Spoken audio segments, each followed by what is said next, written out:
Hello and welcome to Living Truth. As a media ministry of the People's Church, we share biblical teachings to help you grow spiritually together with our church community. Wherever you're joining us from, we're so glad you're here. Can you believe how much we've learned during our time in the book of Matthew? We hope that God has laid many great things on your hearts. This week, Pastor Brett dives into Matthew 26 to help us uncover what happens when devoting our lives to living more like Jesus. Let's tune in to learn more together.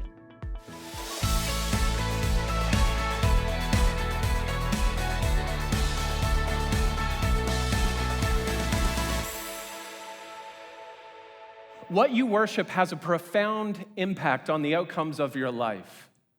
What you pay homage to, what you prioritize, what consumes your time, talent, and treasure. All of us are worshiping something. The question isn't whether you will worship. The real question is, what are you worshiping? And Jesus opens the chapter by again announcing to his disciples that in a couple days, he's going to be crucified.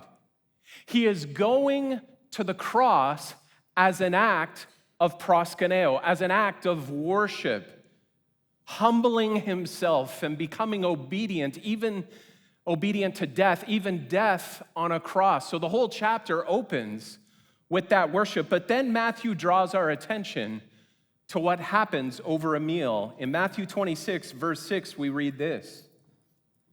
While Jesus was in Bethany in the home of Simon the leper, a woman came to him with an alabaster jar of very expensive perfume, which she poured on his head as he was reclining at the table. When the disciples saw this, they were indignant. "Why this waste?" they asked. "This perfume could have been sold at a high price and the money given to the poor." Aware of this, Jesus said to them, "Why are you bothering this woman? She has done a beautiful thing to me. The poor you will always have with you, but you will not always have me. When she poured this perfume on my body, she did it to prepare me for burial. Truly I tell you, wherever this gospel is preached throughout the world, what she has done will also be told in memory of her." Then one of the 12, the one called Judas Iscariot, went to the chief priests and asked, "What are you willing to give me if I deliver him over to you?" So they counted out for him 30 pieces of silver. From then on, Judas watched for an opportunity to hand him over.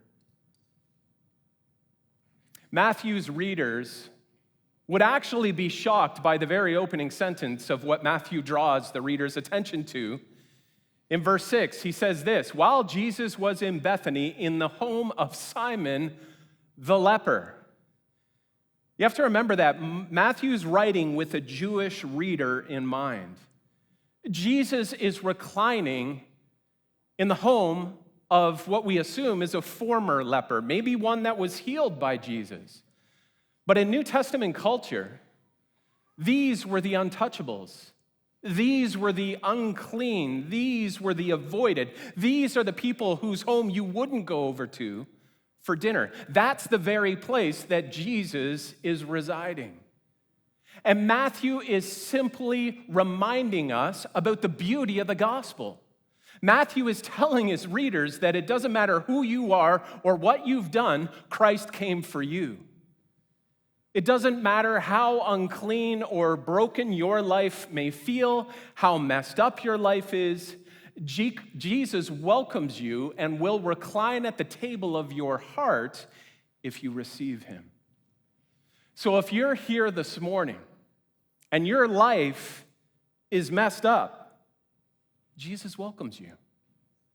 And because Jesus welcomes broken people to the table and makes us whole again, we actually want to worship him. Look at what happens in verse 7. A woman came to him with an alabaster jar of very expensive perfume, which she poured on his head as he was reclining at the table. Now you have to understand, an alabaster jar of very expensive perfume isn't like the cologne you buy at Winners. It's not like the stuff that you get for $10 and it's a huge bottle and you spray it on and you offend everybody around you. An alabaster jar of very expensive perfume in Jesus' day was worth about a year's wages. Now, could you imagine, inflation, rising interest rates, all that aside, could you imagine saving up a year's worth of your income and pouring it out in one donation? What would cause this woman to pour out 1 year's worth of wages on Jesus in one situation? Well, there's only one reason for that. Worship. Proskuneo. To ascribe worth, to show honor, to bow down in homage to someone or something. This woman is lavish in her adoration of Jesus. She's willing to give him her very best. She pours out her most valuable possession as an expression of her appreciation and devotion to Jesus. You see, you have to understand, in Old Testament law, there was a sacrificial system. And every person bringing a sacrifice would seek to bring their best to God. They would bring the best of their possessions, the best of their flocks and their grain and their wine, and it was them laying their life before God and acknowledging that he was the source of their provision. And they would want to thank him with the best of their worship. They would be embarrassed to present anything less. You see, what we bring before God in our worship reveals what's in our heart. And this text raises some really good but really difficult questions for us. Because it asks us a question: how is your worship life? Do you give your best to Jesus or your bare minimum? Is my worship lavish or is it lacking? What do I spend my time, my talent, my treasure on? What consumes my attention and my devotion? What do I pay homage to? What do I bow down to? Does your life revolve around Jesus, or has something else taken his rightful place in your life? You see, worship isn't just our singing. That's our praise. Worship is our whole life presented before God. Paul talks about this in 2 Timothy. Paul's in a prison in Rome, arrested for the gospel, facing certain death, and he pens a letter to Timothy, some of his final words, and he says to Timothy, "I am already being poured out like a drink offering, and the time for my departure is near. I have fought the good fight. I have finished the race. I have kept the faith." You see, Paul rightly understood our whole lives are an offering before God. Our whole lives are an act of worship, a continual worship service. It doesn't stop when service is over here as we're congregated together. Our entire life is meant to be a life of worship. And this woman gives everything.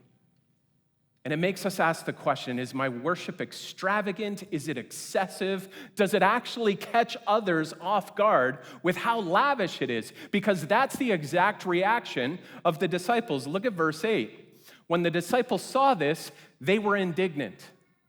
Why this waste? This perfume could have been sold at a high price and the money given to the poor. Why is this waste? The other disciples are indignant. Now, we read that word and we go, oh, that's mildly ticked off. That's not at all what it means. Aganakteo is the Greek word. It means to be angry or vexed, to feel a violent irritation. These guys are cheesed, man. These guys are livid with her act of worship, this wastefulness. Have you ever been offended by somebody else's worship? Have you ever watched them worshiping and just thought, man, that person is irritating to me? These guys are hot, red hot, angry with this woman. And they're upset for a reason. They're basing their indignation on a value proposition. And look at what Jesus does in verse 10. Aware of this, Jesus said to them, "Why are you bothering this woman? She has done a beautiful thing to me." Note that. What bothers the disciples is actually beautiful to Jesus. These guys thought that they were serving the interests of Jesus. They thought that there was a righteous anger to their indignation. And Jesus says to them, "Stop it. Stop bothering her. She's done something beautiful." Jesus is seemingly breaking all the traditions and understandings of power and influence. And it's like Matthew is revealing to the reader how little we understand God. The lepers that society avoids, Jesus embraces. What bothers the disciples is beautiful to Jesus. The perspective of women that the culture devalued, Jesus elevates. And as they give her a hard time, Jesus has to come to her defense. And then Jesus helps them understand why her worship was so appropriate and meaningful to him. Look at what he says in verse 11. "The poor you will always have with you, but you will not always have me." Jesus, again, knows that he's going to the cross. He knows that physically he won't be with his disciples much longer. When she poured out this perfume on my body, she did it to prepare me for my burial.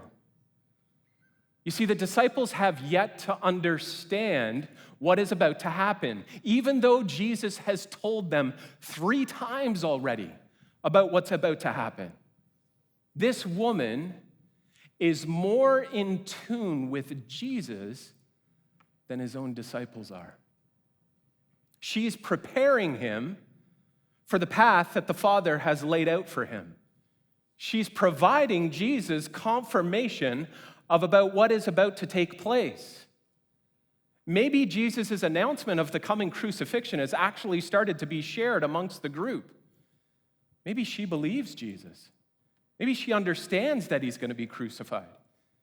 Maybe she has a better understanding of the gospel that is forming than they do. Yes, the needs of the poor are important. But the preparation of Jesus is the priority for this woman. God has led her to pour out this act of worship, and it's beautiful to the Creator. You see, she understands that everything is secondary to Jesus. He is her first priority above everything else because of who he is. The one who dwelt with God in a pre-existent eternity, laden with glory and abundance, infinitely worthy of our worship simply because of who he is. And she prioritizes his needs above all others, enacting this offering. And Jesus calls it beautiful. Could you imagine the creator of the cosmos, of every single thing, looking at your act of devotion and calling it beautiful? Wouldn't that be wonderful if that's how Jesus described your life? What she does is so meaningful to Jesus that he wants her devotion to be shared alongside the gospel itself. Look at what he says in verse 13. "Truly I tell you, wherever this gospel is preached throughout the world, what she has done will also be told in memory of her." Jesus memorializes her worship, and Matthew is compelled to include it even to his own vulnerability and embarrassment, because the disciples had it all backwards. But this is where Matthew's gospel gets really captivating, because he completely flips the script. We go from the home of a leper to the institutions and corridors of power. We go from a beautiful act of devotion and worship where someone is lavish to a complete betrayal from someone who's so close to Jesus. Look at what Matthew speaks of next. Then one of the 12, the one called Judas Iscariot, went to the chief priests and asked, "What are you willing to give me if I deliver him over to you?" So they counted out for him 30 pieces of silver. What's so intriguing about this section of Matthew's gospel is that you go from a woman who worships Jesus with everything to an apostle who exchanges Jesus for nothing. We don't know the exact value of 30 pieces of silver in Roman times, and that's not the point. That's not what Matthew's calling the reader's attention to. You have to understand, again, Matthew is writing to people who are very familiar with the Old Testament law. And so in considering the real price that was placed on Jesus, it's important to look at other places in the Old Testament where 30 pieces of silver occurs. And there's two occurrences in the Old Testament. First, in the Mosaic Law. In Exodus chapter 21, verse 32, we find that within the Mosaic Law, a master was required to pay 30 pieces of silver if a slave was killed by an ox. So it was the common value of a slave's life. A second occurrence is in the Minor Prophets. Zechariah appears before the priests of his time and asks what price they're willing to pay what he was worth, and he was given 30 pieces of silver, which spoke of little value ascribed to him. But symbolically, it describes little value that they attached to God himself. And it was a messianic prophecy about what we're reading about right now. So what Judas is actually displaying is that Jesus' life is worthless to him. Jesus was worth little more than a slave's life was to Judas.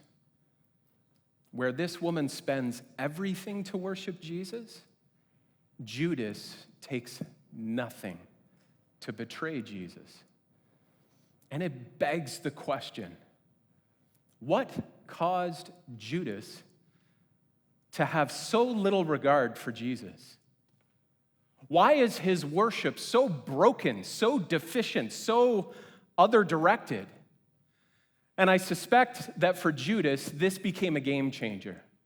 As the gossip and the slander flowed among the other disciples, it actually became toxic inside of Judas. The narrative in his mind grew like a virus. And what started as maybe disdain for the woman's actions eventually became disdain for Jesus when he defended her actions. He disagreed with Jesus, and he couldn't let it go. And Satan entered into that negativity towards Jesus and just fanned it into flame. Judas might have looked at Jesus receiving this worship and thought of it as a contradiction. The celebrity has gone to Jesus' head. He entered into Jerusalem. There was all kinds of fanfare. It's going to his head. Judas begins to despise Jesus and justify his own perspectives and narratives. He thinks he knows better. And Judas begins to worship himself, to place his own perspectives and positions above Jesus. He thinks he's right and Jesus is wrong, and it leads him to betray Jesus. And you know what? That story is on repeat in our culture today all the time. I have watched too many close friends, brothers and sisters in Christ, take offense to some part of Jesus' teaching or what he places value on, and then watch as slowly over time they begin to prioritize their own perspectives or superior sense of what is right and wrong and drift away from Jesus. I've watched friends and mentors of mine eventually let go of Jesus altogether because they find something they disagree with in his teaching. And little do they realize that when you place your perspective or superior sense of how the world ought to work above Scripture, you are subtly and consistently betraying Jesus. And Paul warns us in 1 Corinthians that this type of behavior can creep into our experience, even within the church. Paul opens 1 Corinthians chapter 13. He's just been talking about the spiritual gifts, and then he describes three types of people at the opening part of 1 Corinthians chapter 13. He says this: "If I speak in the tongues of men or of angels, but do not have love, I am only a resounding gong or a clanging cymbal. If I have the gift of prophecy and can fathom all mysteries and all knowledge, and if I have a faith that can move mountains, but do not have love, I am nothing. If I give all I possess to the poor and surrender my body to the flames, but do not have love, I gain nothing."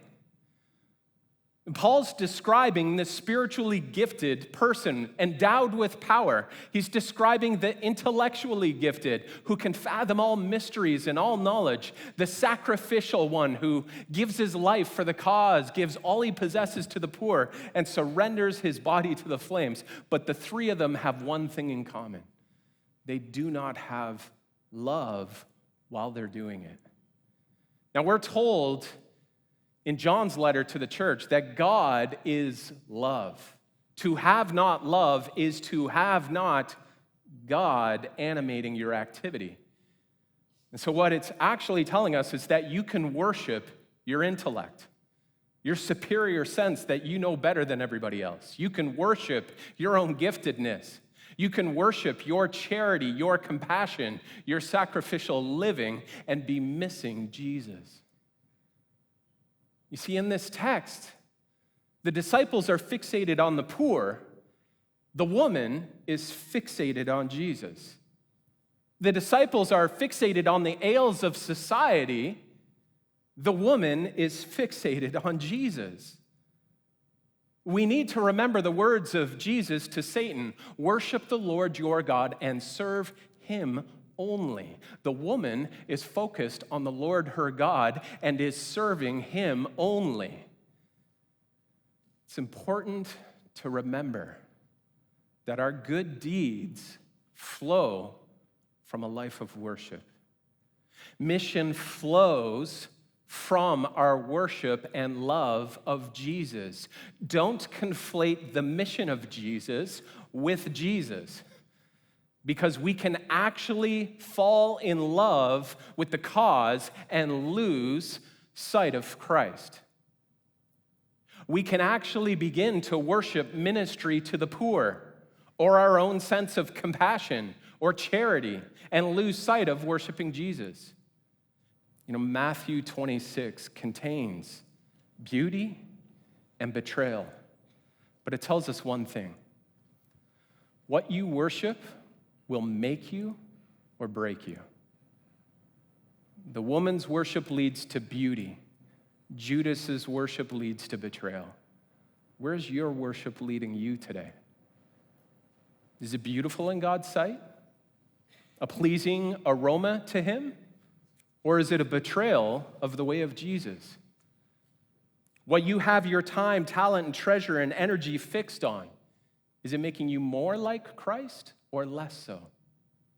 Is your life beautiful in the eyes of the Creator? Or is your life betraying the sensibilities of Jesus? Because if you want to change your life, change what you worship. If you fix your eyes on Jesus and delight yourself in him, the fruits of the Spirit start to present themselves. If that fruit isn't being born in your life, your attention has been fixed elsewhere. And this text reminds us that it can happen to anyone, because nobody suspected that it would be Judas. Sing this together, church. I love you, Lord. Oh, your mercy never fails me. In all my days, I've been held in your hands.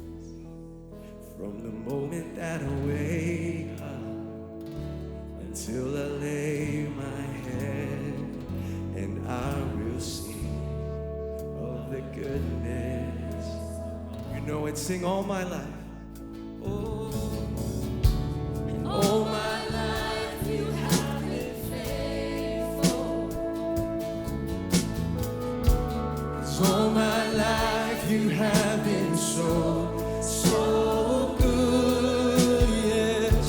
With every breath that I am made, oh, I will sing of the goodness of God. Oh, I love your voice.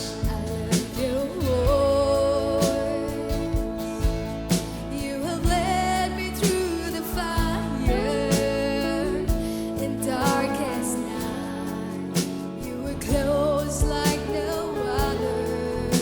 As a friend, I know you as a father. I know you as a friend. I have lived in the goodness of God. all my life you have been faithful. Yes, you have. All my life you have been so good. And every breath that I am able, oh, I will sing of the goodness of God. Goodness is running after, it's running after me. Your goodness is running after, it's running after me. With my life laid down, I surrender now. I give you everything. 'Cause your goodness is running after, it's running after me. Yes. Your goodness is running after, it's running after me. Your goodness is running after, it's running after me. Surrender now, I give you everything. Your goodness is running after, it's running after me. Yes, it is. Sing all my life, 'cause all my life you have been faithful. 'Cause all my life you have been so good. With every breath that I am able, oh, I will sing of the goodness of God.